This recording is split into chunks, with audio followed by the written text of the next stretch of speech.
C'est pour ça qu'on a vu de moins en moins de boulangeries, de plus en plus de Marie ou de Blanc.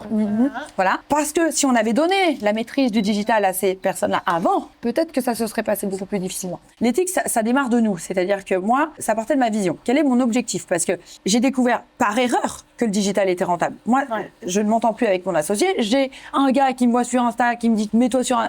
Je ne savais pas, moi, que l'infopreneuriat, ça pouvait rapporter. Donc j'ai dit tant mieux, mais je l'aurais fait quand même si tu veux. C'est-à-dire que j'aimais former les gens. Je vois bien que moi le problème dans ces petits entrepreneurs, ces commerçants, ces artisans que je formais, déjà un truc qui m'a énormément touché à l'époque, quand j'ai vu par exemple la rue de l'université, la rue de l'industrie, pour ceux qui ne connaissent pas Montpellier, c'est des grandes rues qui du jour au lendemain avaient de moins en moins de commerce. Je me disais mais qu'est-ce qui se passe dans nos centres-villes? Qu'est-ce qui se passe pour les entrepreneurs? Et en fait, il y avait un gap qui se créait entre les géants, les fast fashion, et de l'autre côté, ceux qui font du fait main, ceux qui font du petit format, ils sont explosés parce qu'ils n'ont pas les moyens de mettre quelqu'un qui est expert dans le digital ou dans la com, et forcément ils vont se faire grappiller des parts de marché. Et c'est pour ça qu'on a vu de moins en moins de boulangeries, de plus en plus de Marie ou de Blanc.